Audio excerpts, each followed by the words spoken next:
नमस्कार आंगनबाड़ी बहनों, आज की इस नई महत्वपूर्ण और इन्फॉर्मेटिव वीडियो में आप सभी का स्वागत है। आज की इस वीडियो में हम आप सभी को आंगनबाड़ी बहनों के मानदेय को लेकर आ रही 3 महत्वपूर्ण खबरें दिखाने वाले हैं, जो कि 3 अलग अलग राज्यों से आ रही हैं।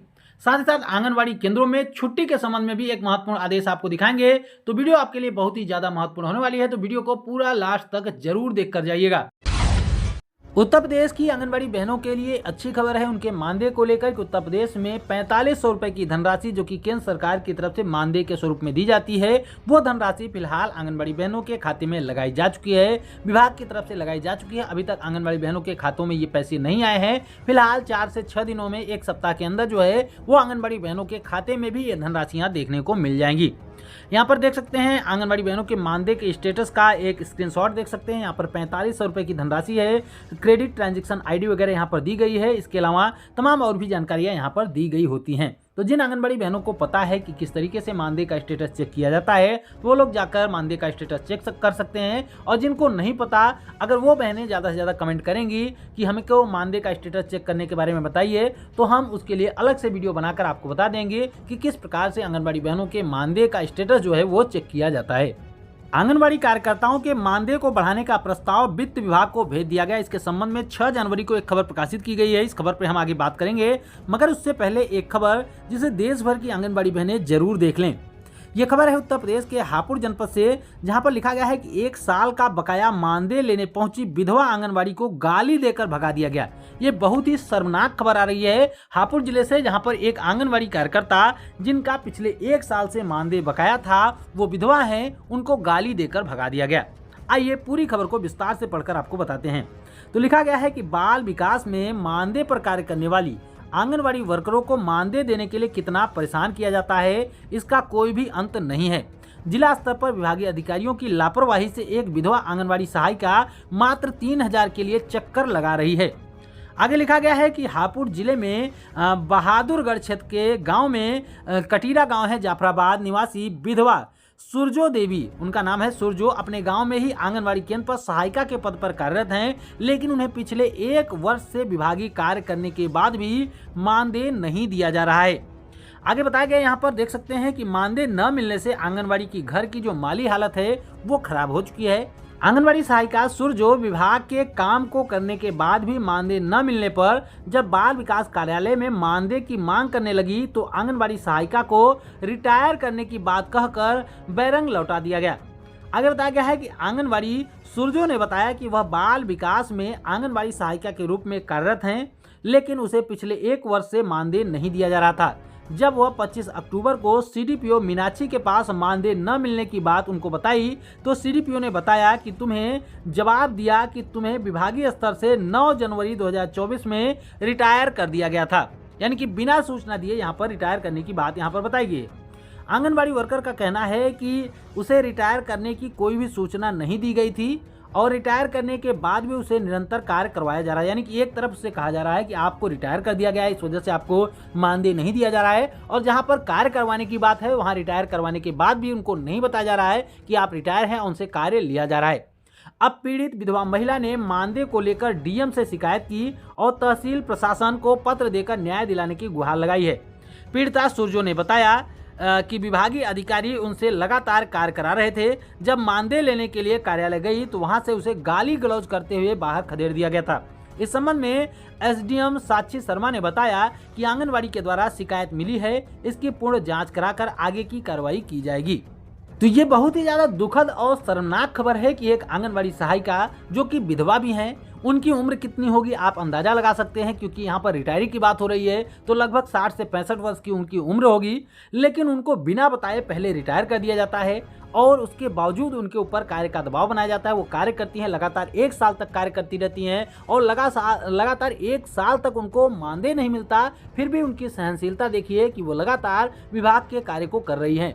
लेकिन विभाग के जो उच्च अधिकारी हैं या फिर कोई भी जो उसके सुपरवाइजर होंगे या फिर सीडीपीओ होंगे या फिर डीपीओ होंगे, किसी भी स्तर से उनकी सुनवाई नहीं हुई, उनके मानदेय को नहीं दिया गया। अंततः उन्होंने डीएम को शिकायत की। यहाँ पर उनके द्वारा दी गई जानकारी के अनुसार बताया गया है कि उनके साथ गाली गलौज भी की गई, यानी कि एक तो उनके साथ दुर्व्यवहार किया जा रहा था, उनके साथ मानवता के साथ व्यवहार नहीं किया जा रहा था, उनको मानदेय नहीं दिया जा रहा था, पिछले 1 साल से उनको बिना मानदेय के कार्य करवाया जा रहा था, और जब उसी मानदेय को लेने के लिए वो ऑफिस पहुंचती हैं तो वहाँ उनके साथ गाली गलौज होती है। तो कितना दुखद है, बेहद ही शर्मनाक है। इसके लिए हम प्रशासन से मांग करेंगे कि हमारी इस आंगनबाड़ी बहन को तुरंत न्याय दिया जाए, उनके मानदेय को दिया जाए, जो भी उनसे कार्य करवाया गया है पिछले 1 साल से उसका मानदेय दिया जाए, और आगे से कहीं पर भी इस प्रकार का मामला न हो सके, इसको लेकर भी संज्ञान बरता जाए। आंगनबाड़ी बहनों के मानदेय को लेकर एक अच्छी खबर भी देख सकते हैं। शिमला से आ रही है कि अपग्रेड आंगनबाड़ी कार्यकर्ताओं के मानदेय को बढ़ाने का प्रस्ताव वित्त विभाग को भेज दिया गया है। ये बड़ी खबर प्रकाशित की गई 6 जनवरी 2025 को, जहां पर बताया गया है कि जो अपग्रेडेड आंगनबाड़ी कार्यकर्ताएं हैं उनके मानदेय को बढ़ाने का प्रस्ताव वित्त विभाग को भेज दिया गया है। हिमाचल प्रदेश के शिमला से एक खबर आ रही है जहां पर बताया गया है कि प्रदेश में 153 अपग्रेडेड आंगनबाड़ी कार्यकर्ताओं के मानदेय को बढ़ाने का प्रस्ताव वित्त विभाग को भेज दिया गया है। विभाग से मिली मंजूरी के बाद 153 आंगनबाड़ी कार्यकर्ताओं को बढ़ा हुआ मानदेय दिया जाएगा। हाल ही में केंद्र सरकार ने प्रदेश में नियम पूरे करने वाले आंगनबाड़ी केंद्रों को अपग्रेड करने की मंजूरी दी है। इसके बाद प्रदेश सरकार ने यह प्रक्रिया शुरू की। वित्त विभाग की मंजूरी के बाद इन आंगनबाड़ी कार्यकर्ताओं के मानदेय में लगभग 2000 रुपए की बढ़ोतरी हो जाएगी। इसके साथ ही इन्हें केंद्रों की सहायिकाओं की भी नियुक्ति की जाएगी। आपको बता दें कि जहां पर मिनी आंगनबाड़ी केंद्रों को अपग्रेड किया गया है, वहां के मिनी आंगनबाड़ी कार्यकर्ताओं को अपग्रेड करके उनको मेन कार्यकर्ता के रूप में नियुक्त किया जाएगा। तो ऐसे में उनके मानदेय को भी बढ़ाया जाएगा। तो इसी मानदेय बढ़ोतरी को लेकर यहां पर जो है वित्त विभाग को प्रस्ताव भेजा गया है, और वित्त विभाग से मंजूरी मिलने के बाद इन मिनी आंगनबाड़ी कार्यकर्ताओं को, जो अब आंगनबाड़ी कार्यकर्ता बन जाएंगी, मेन आंगनबाड़ी कार्यकर्ता हो जाएंगी, उनको 2000 रुपये एक्स्ट्रा मानदेय दिया जाएगा। लगभग 10,000 रुपये का मानदेय जो है अब इन आंगनबाड़ी बहनों को मिल पाएगा। आंगनबाड़ी केंद्रों में शीतकालीन अवकाश के संबंध में जारी एक बहुत ही महत्वपूर्ण लेटर आप देख पा रहे होंगे। समाहरणालय रोहतास सासाराम से आदेश जारी किया गया है। यहाँ पर देख सकते हैं, लिखा गया है कि जिले में अत्यधिक ठंड का मौसम और कम तापमान की स्थिति बनी हुई है, जिसके कारण बच्चों के स्वास्थ्य और जीवन पर प्रतिकूल प्रभाव पड़ने की संभावना है। आगे लिखा गया है कि अतः वर्तमान में शीत लहर को दृष्टिगत रखते हुए रोहतास जिले के सभी निजी सरकारी विद्यालयों, प्री स्कूल और आंगनबाड़ी केंद्रों के साथ वर्ग 8 यानी कि कक्षा 8 तक की शैक्षणिक गतिविधियों पर दिनांक 12/1/2025 तक प्रतिबंध लगाया जाता है। यानी कि 12 जनवरी तक आंगनबाड़ी केंद्रों में, स्कूलों में, विद्यालयों में, जो कक्षा 8 तक के विद्यालय हैं, उन सभी जगहों पर शैक्षणिक गतिविधियों पर रोक रहेगी। यानी कि यहाँ पर पठन पाठन का कार्य नहीं होगा। ऐसा कहीं पर भी नहीं लिखा गया है कि यहाँ पर आंगनबाड़ी केंद्र नहीं खोले जाएंगे और आंगनबाड़ी कार्यकर्ताओं को केंद्रों पर उपस्थित नहीं होना पड़ेगा। आगे लिखा गया है कि वर्ग 8 के ऊपर की कक्षाएं जो हैं वो शैक्षणिक गतिविधियां पूर्वाह्न 9 बजे से 3:30 बजे के बीच संचालित की जा सकती हैं। यानी कि जो ऊपर की कक्षाएं, कक्षा 8 के ऊपर की कक्षाएं हैं, उनको 9 बजे के बाद और 3:30 बजे के पहले, यानी कि 9 से 3:30 बजे के बीच में संचालित किया जा सकता है। आगे लिखा गया है कि बोर्ड परीक्षाओं से संबंधित जो शैक्षणिक गतिविधियां हैं उनका संचालन इससे मुक्त होगा, यानी कि उसका संचालन होता रहेगा। यहाँ पर लिखा गया है उपरोक्त जो आदेश है वो दिनांक 6/1/2025 से 12/1/2025 तक प्रभावी रहेगा। यानी कि यहाँ पर सासाराम जिले में जितने भी आंगनबाड़ी केंद्र हैं वो जो है 12 तारीख तक बंद रहेंगे। 12 तारीख तक आंगनबाड़ी केंद्रों के लाभार्थियों के लिए छुट्टी रहेगी, छोटे छोटे बच्चों के लिए छुट्टी रहेगी। लेकिन फिलहाल आंगनबाड़ी कार्यकर्ताओं को यहाँ पर कोई राहत नहीं दी गई है। तो ये बात हम पहले भी कह चुके हैं और बार बार करेंगे, सरकार से आग्रह करेंगे कि आंगनबाड़ी कार्यकर्ताओं को भी यहाँ पर थोड़ी सी राहत जरूर दी जानी चाहिए, क्योंकि आंगनबाड़ी बहनों को भी ठंड लगती है।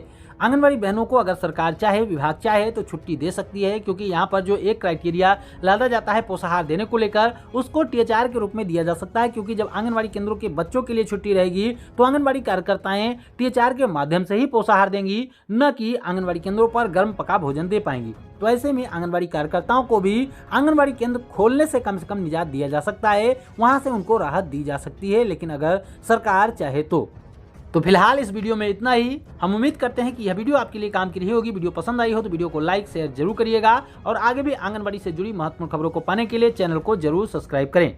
फिर मिलेंगे अपनी नई वीडियो में कुछ और भी महत्वपूर्ण खबरों के साथ। तब तक के लिए नमस्कार, जय हिंद।